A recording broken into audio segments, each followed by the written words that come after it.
ஆண்டவரும் இரட்சகருமாகிய இயேசு கிறிஸ்துவின் நாமத்தினாலே காட் கோஸ் இஸ் மினிஸ்ட்ரீஸின் யூடியூப் சேனல் வாயிலாக உங்களை சந்திப்பதில் பெரும் மகிழ்ச்சி அடைகிறேன். தேவனாகிய கர்த்தர் இந்த மாதத்திலே தம்முடைய வார்த்தைகளை நிறைவேற்ற உண்மையுள்ளவராயிருக்கிறார். ஆதலால் அவர் சொன்ன வார்த்தையின்படியே நிறைவேற்றுவார். நாம் கண்ட எல்லா துயரங்களுக்கும், சூழ்நிலைகளுக்கும், பிரச்சனைகளுக்கும், கடன் பாரங்களுக்கும் பலனாக தேவனுடைய வார்த்தையை பிடித்து கொள்ளுவோம். நிச்சயம் தேவனாகிய கர்த்தர் தம்முடைய வார்த்தையின்படியே நம்மை ஆசீர்வதிப்பார். இந்த 2வது மாதத்திலே ஒவ்வொரு நாளும் தேவனுடைய வார்த்தையை கேளுங்கள், அறிக்கை செய்யுங்கள், விசுவாசியுங்கள். கர்த்தர் சொன்ன வாக்குத்தத்தங்களை அவர் நிறைவேற்றுவார் என்று விசுவாசிப்போம், காத்திருப்போம். தேவனாகிய கர்த்தர் இந்த மாதத்திலே பெரிய காரியங்களை செய்வாராக. ஆமேன்.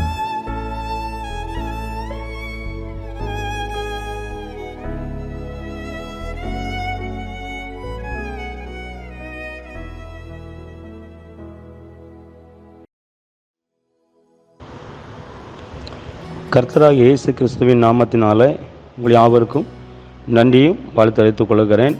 இந்த வாய்ப்பை கொடுத்த அருமையான காட் கோஸ் இஸ் மினிஸ்ட்ரியுடைய தலைமை போதகர் தாமஸ் மாஸ்டர் அவர்களுக்கும் மற்றும் ஊழியர்கள் மற்றும் குடும்பத்தார்கள் எல்லாருக்கும் இயேசுவின் நாமத்தினாலே கிறிஸ்மஸ் அண்ட் புது வருஷ நல்வாழ்த்துக்களை தெரிவித்துக் கொண்டு இன்றைக்கு சிந்தனைக்கு என்று எடுக்கப்பட்ட ஒரு வேத பகுதியை நான் எடுத்து வாசித்து நான் தியானிக்க போகிறோம். கர்த்தர் தாமே உங்கள் யாவரையும் ஆசீர்வதிப்பாராக. எபேசியர் 6ஆம் அதிகாரம் 1 முதல் 24 வசனங்களை வரை வாசிக்கும் பொழுது அங்கு அநேக காரியங்களை பவுல் குறிப்பிட்டு எழுதியிருக்கிறதை பார்க்கிறோம். அப்போஸ்தலனாகிய பவுல் எபேசியருக்கு நிருபத்தில் ஆண்டவர் தெளிவாக அங்கு எழுதப்பட்டிருக்கிறது. இன்னைக்கு நம்ம எல்லா வாசனமும் வாசித்தும் கேட்டும் அதை பிரசங்கித்தும் இருக்கிறோம். மறுபடியும் ஏன் இந்த வார்த்தைகளை நமக்கு கர்த்தர் கொடுக்கிறேன்னு சொன்னால், மறுபடியும் ஞாபகப்படுத்துகிறார்.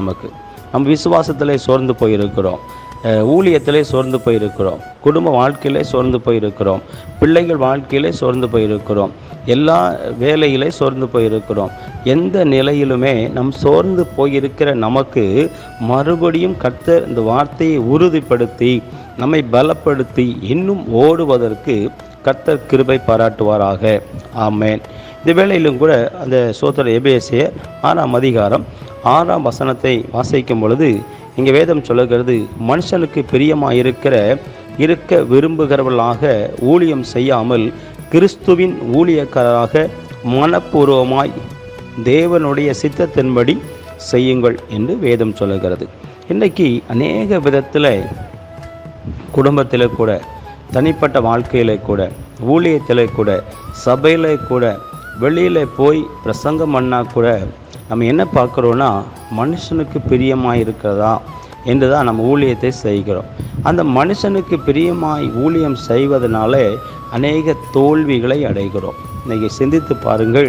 இன்றைக்கி நம்ம சுயமாய் ஓடுகிறதுனால நம்ம எந்த இடத்துலையுமே எந்த நிலையிலுமே மனுஷனை பிரியப்படுத்த நினைக்கிறோம். அதனால தான் நம்ம சில வாழ்க்கையில் சில வேளையில் சில காரியங்களை நம்ம செய்ய எத்தனைப்படும் பொழுது தோல்வியை நாம் அடைகிறோம். ஆனால் இங்கே வேதம் எபேசியருக்கு பவுல் எழுதும்போது அங்கே தெளிவாக என்ன சொல்லுகிறார்னா, நீங்கள் மனுஷனுக்கு பிரியமாக இருக்க விரும்புகிறவர்களாக ஊழியம் செய்யாமல், அதாவது மனுஷனுக்கு பிரியமாக இருக்க விரும்புகிறவர்களாக ஊழியம் செய்யாமல் கிறிஸ்துவின் ஊழியக்காரராக, கிறிஸ்துவுக்காக. ஏன்னா கிறிஸ்து எப்படி ஊழியம் செய்தார்னா, அவர் பிதாவின் சித்தத்தின்படி இந்த உலகத்துக்கு வந்த பொழுது 12 சீசர்களை தெரிந்து கொண்டார். அந்த 12 சீசர்களும் 12 விதமான உபதேசத்தை இயேசுவுக்கு சொன்னார்கள். ஆனால் அதை இயேசு போன இடத்துல திரளான கூட்டம் வந்தது, திரளான ஜனங்கள் கூடி வந்தார்கள். அநேக குடும்பத்தை சந்தித்தான், அநேக வியாதிகளை சந்தித்தான். ஆனால் அங்கே பாருங்கள், கிறிஸ்து தன் ஊழியம் செய்த நோக்கம் என்ன? பிதாவின் சித்தம் எதுவோ அதை அறிந்து ஊழியத்தை செய்தார். அநேக கிராமங்களுக்கு போனார், பட்டணங்களுக்கு போனார்.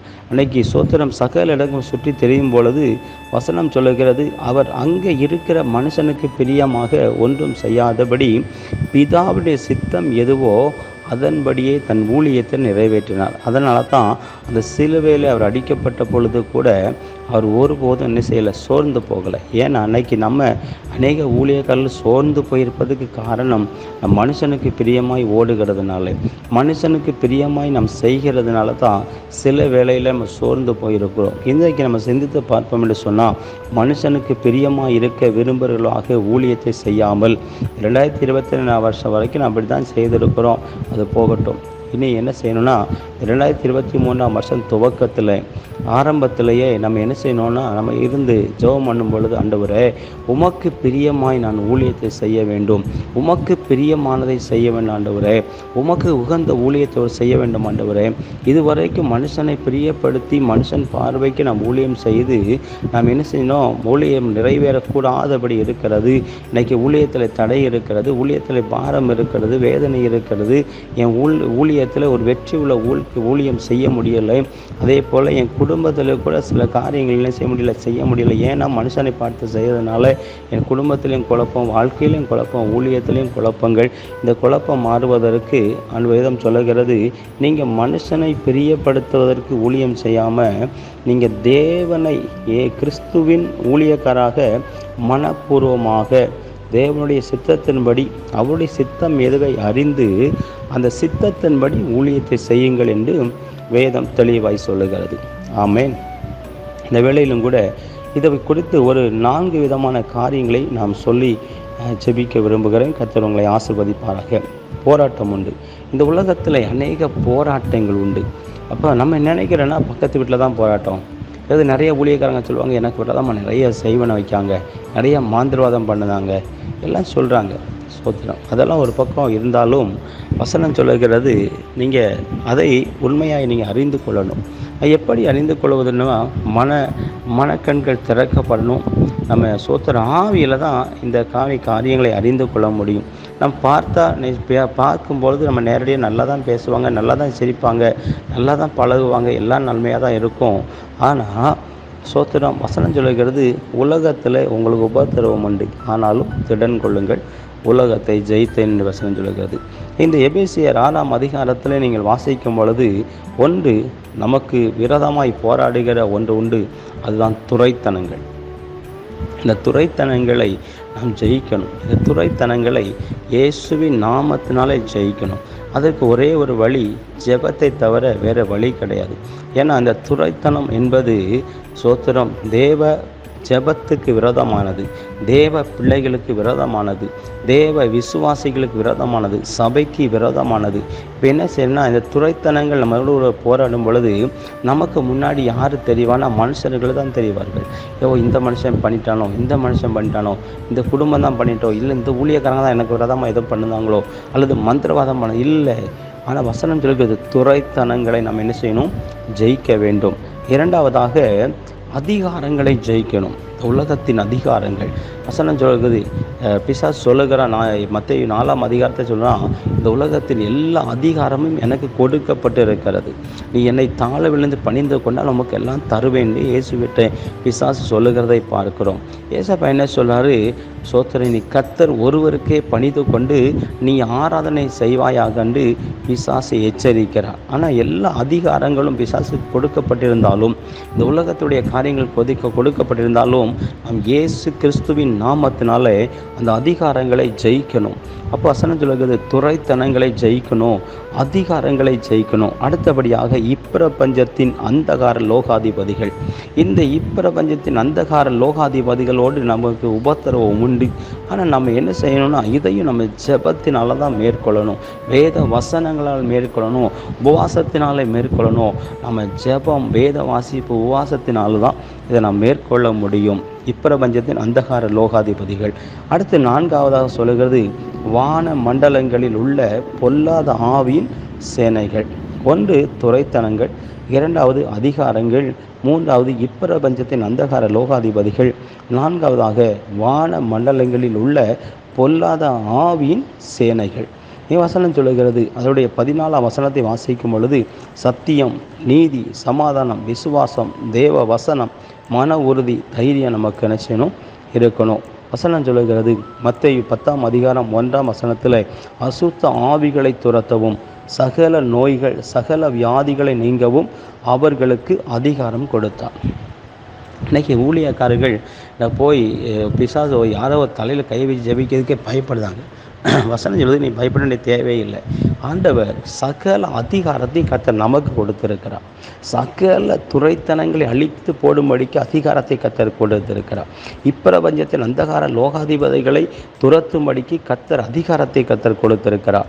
வான மண்டலங்களில் உள்ள பொல்லாத ஆவியின் சேனைகளோடு நமக்கு யுத்தம் பண்ணுவதற்கான அதிகாரத்தை கர்த்தர் கொடுத்திருக்கிறார். இந்த நாளிலே நாம் பயன்படுத்துவது கிடையாது. அதனால தான் நம்ம சபை வளர்வது கிடையாது, நம்ம ஊழியத்தில் வளர்ச்சி இல்லை, தனிப்பட்ட வாழ்க்கையில் சோர்ந்து போயிருக்க காரணம் என்னென்னா, நமக்கு கொடுக்கிற அதிகாரத்தை நாம் உண்மையாய் பயன்படுத்துவது இல்லை. ஏன்னு சொன்னால் நமக்கு மனசில் ஒரு பயம். அதான் சொல்கிறார், நீங்கள் பயப்பட வேண்டாம், கலங்க வேண்டாம். வசனம் சொல்லுகிறது, அந்த அசுத்த மத்தேயு 10:1 அசுத்த ஆவிகளை துரத்தவும் சகல நோய்கள் சகல வியாதிகள் நீங்கவும் அவர்களுக்கு அதிகாரம் கொடுத்தார். அந்த அதிகாரத்தை கர்த்தர் நமக்கு கொடுத்திருக்கிறார். நாம் அதை என்ன செய்யணும்? பயன்படுத்த வேண்டும். அருமையான தேவ ஊழியக்காரர்களே, இது கேட்குற விசுவாசிகளே, அல்லது நீங்கள் சோத்திரம் தேவனை அறியாதவர்களாக இருந்தாலும் உங்களுக்கும் உபத்திரவம் உண்டு, உங்களுக்கு மன கஷ்டங்கள் உண்டு. நீங்கள் இந்த நாட்களிலே உலகத்தை குறித்து அறிந்து கொள்ளுங்கள், உலகத்தில் இருக்கவைகளை குறித்து அறிந்து கொள்ளுங்கள். எல்லாத்தையும் அறிந்து கொண்டு சத்தியம் எது என்பதை தெரிந்து கொண்டு அந்த சத்தியத்துக்கு உடன்பட்டவர்களாக, சத்தியம் யார் என்று சொன்னால் சத்தியம் இயேசு கிறிஸ்துவே சத்தியம். அந்த இயேசு கிறிஸ்துவை நீங்கள் அறிந்து கொண்டு அவரை ஏற்றுக்கொண்டு மனப்பூர்வமாய் கர்த்தருக்கு நினைங்கள் சொன்னால் உங்கள் வாழ்க்கையிலும் இரட்சிப்பையும் ஆசீர்வாதத்தையும் பெற்றுக்கொள்ள முடியும். அதே மத்தேயு 10:8 சொல்லுகிறது, வியாதிகளையும் குஷ்டரோகிகளையும் மரித்தோரையும் பிசாசுகளையும் பிசாசுகளை துரத்தவும் நீங்கள் இலவசமாக என்ன செஞ்சீங்க? பெற்றுக்கொண்டீர்கள். இவ்வளவு அற்புதங்களை செய்வதற்கு இலவசமாக நீங்கள் என்ன செய்யுங்க? பெற்றுக்கொள்ளுங்கள். அது இலவசமாக என்ன செய்யுங்க? கொடுங்கள். அதே போல் மத்தேயு 11:5 அநேக அற்புதங்களை ஆண்டவர் நடப்பிக்கிறார், அநேக அற்புதங்களை நடப்பிக்கிறார். அதே போல் மத்தேயு 12:29 சொல்கிறது, பலவானை முந்தி நாம் கட்டப்பட வேண்டும், பலவானை முந்தி நாம் கட்ட வேண்டும். அதே மத்தேயு 12:34 35 சொல்கிறது, இருதயத்தின் நிறைவு வாய் பேசும் அப்படி சொல்லுகிறது. ஏன்னு சொன்னால் நம்ம இருதயத்தில் அவிசுவாசம் இருந்துச்சுன்னா அந்த அவிசுவாசம் தான் வெளியே வரும். சொல்லுவாங்க, இது இந்த குடும்பம் சபைக்கு வருமா, அந்த சபைக்கு வராது, இது ரட்சிக்கப்படுமா, ரட்சிக்கப்படாது. நாம் எதுக்காக ஜெபிக்கிறோம்? எல்லா ஜனங்களும் ரட்சிக்கப்பட வேண்டும் அப்படின்னு சொல்லி நாம் ஜெபிக்கிறோம். நம்ம வாயிலிருந்து வரக்கூடிய வார்த்தைகள், இருதயத்திலிருந்து வரக்கூடிய வார்த்தைகள் அவிசுவாசமான வார்த்தைகளை தவிர விசுவாசமான வார்த்தைகள் வருவதே கிடையாது. வசனம் சொல்வது, நீ விசுவாசித்தால் கர்த்தருடைய மகிமையை காண்பாய். நீ கடுகளவு விசுவாசம் இருந்தால் அந்த மலையை பார்த்து பெயர்ந்து போன்னு சொன்னால் அது பெயர்ந்து போகும் என்று சொல்லி வசனம் தெளிவாய் சொல்லுகிறது. ஆனால் இங்கே இயேசு கிறிஸ்துவ பாருங்கள், எந்த இடத்துலையுமே மத்தேயு, மார்க்கு, லூக்கா, யோவான் சுவிசேஷத்தில் எந்த இடத்துலையுமே அவர் அவிசுவாசப்பட்டதே கிடையாது. வியாசர்களை கொண்டு வரார்கள், கை நீட்டிய சுகப்படுத்துகிறார். ஊமையனை கொண்டு வரார்கள், கை நீட்டிய சுகத்தை படுத்துகிறார். பிசாசு பிடித்தவனை பார்த்து பிசாசு வெளியே போன்னு சொன்னார், பிசாசு வெளியே போகுது. ஏன்னு சொன்னால் அங்கே விசுவாசம் வெளிப்பட்டது. அதே போல தான் இந்த துரைத்தனங்களையும் அதிகாரங்களையும் இப்பிரபஞ்சத்தின் அந்தகார லோகாதிபதிகளையும் வான மண்டலத்தில் உள்ள பொல்லாத ஆவியின் சேனைகளோடு நமக்கு போராட்டம் உண்டு. அதுக்கு சோத்திரம் ஒரே ஒரு வழி என்னென்னா, தேவனுடைய பார்வைக்கு நாம் உண்மையாய் நிற்கும் பொழுது, தேவனுடைய பார்வைக்கு நாம் உண்மையாய் ஊழியத்தை செய்யும் பொழுது, தேவனுடைய பார்வைக்கு நாம் உகந்த ஊழியத்தை செய்யும் பொழுது, எந்த பிசாசுனி வல்லமையும், எந்த துரைத்தனமும், எந்த அதிகாரமும், எந்த இப்பிரபஞ்சத்தின் அந்தகார லோகாதிபதியும், எந்த வானத்தில் உள்ள பொல்லாத சேனைகளும் நமக்கு முன்பாக, ஊழியத்துக்கு முன்பாக, நம் தனிப்பட்ட வாழ்க்கைக்கு முன்பாக அது திரும்ப நிற்பது இல்லை. அதே போல் இன்றைக்கு இதை கேட்குற உங்கள் ஒவ்வொருவரையும் தேவன் தாமே ஆசீர்வதித்து இந்த வார்த்தையை அடியனுக்கு கொடுத்த தேவாதி தேவனுக்கு நன்றி சொல்லி, தொடர்ந்து இந்த வார்த்தையின்படி இந்த 2023 கடந்து போகும் பொழுது ஒரு விசுவாசமுள்ள ஒரு வாழ்க்கை, மனுஷனுக்கு பிரியமாய் ஊழியம் செய்யாதபடி கர்த்தருக்கு பிரியமாய் ஊழியம் செய்யுங்க. உங்கள் ஊழியத்தில் வெற்றியை காண்பீர்கள். நீங்கள் குடும்ப வாழ்க்கையில் ஒரு வெற்றியை காண்பீர்கள், தனிப்பட்ட வாழ்க்கையில் ஒரு வெற்றியை காண்பீர்கள். இப்பிரபஞ்சத்தின் அந்தகார லோகாதிபதி உங்கள் உபத்திரவம் உண்டு, ஆனாலும் கர்த்தருக்கு நில்லுங்க. கர்த்தர் உங்களை ஆசீர்வதித்து உயர்த்துவார். தொடர்ந்து இந்த காட் வர்சஸ் மினிஸ்ட்ரியும் கர்த்தர் ஆசீர்வதித்து மேன்மையான காரியங்களை செய்வார். கர்த்தர் தாமே இந்த வார்த்தையை ஆசீர்வதிப்பாராக. ஆமேன். God bless you.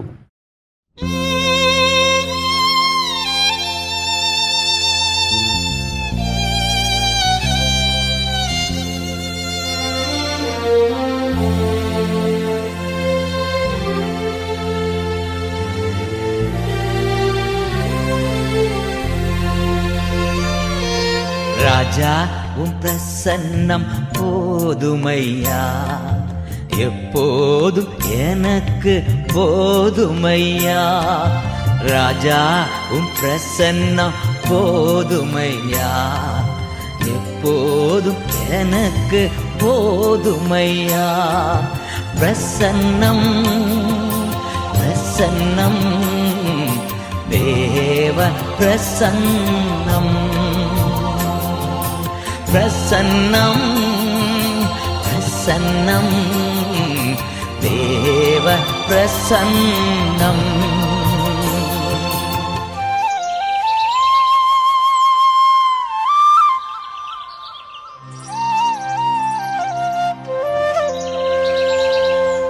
அதிகாலமே தேடுகிறேன், அதிகாலமே தேடுகிறேன், ஆர்வமுடன் நாடுகிறேன், ஆர்வமுடன் நாடுகிறேன். பிரசன்னம் பிரசன்னம் தேவ பிரசன்னம், பிரசன்னம் பிரசன்னம் தேவ பிரசன்னம்.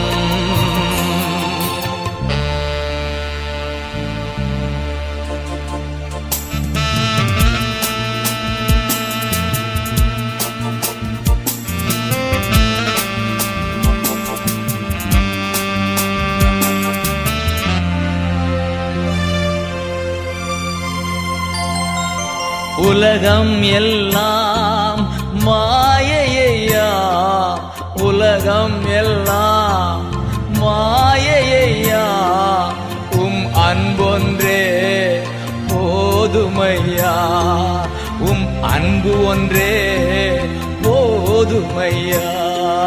பிரசன்னம் பிரசன்னம் தேவ பிரசன்னம், பிரசன்னம் பிரசன்னம் தேவ பிரசன்னம்.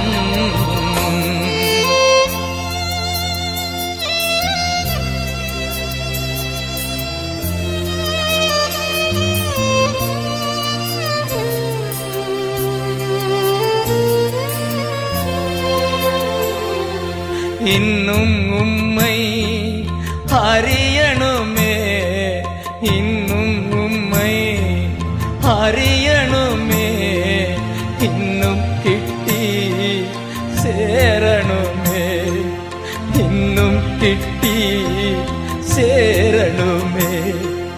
பிரசன்னம் பிரசன்னம் தேவ பிரசன்னம், பிரசன்னம் பிரசன்னம் தேவ பிரசன்னம்.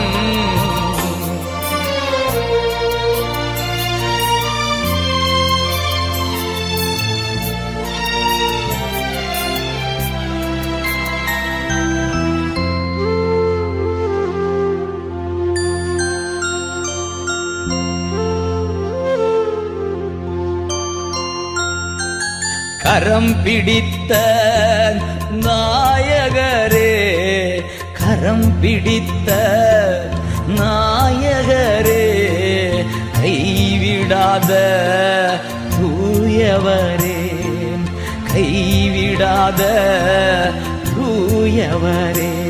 உம் பிரசன்னம் பிரசன்னம் தேவ பிரசன்னம், பிரசன்னம் பிரசன்னம் தேவ பிரசன்னம். ராஜா உம் பிரசன்னம் போதுமையா, எப்போதும் எனக்கு போதுமையா.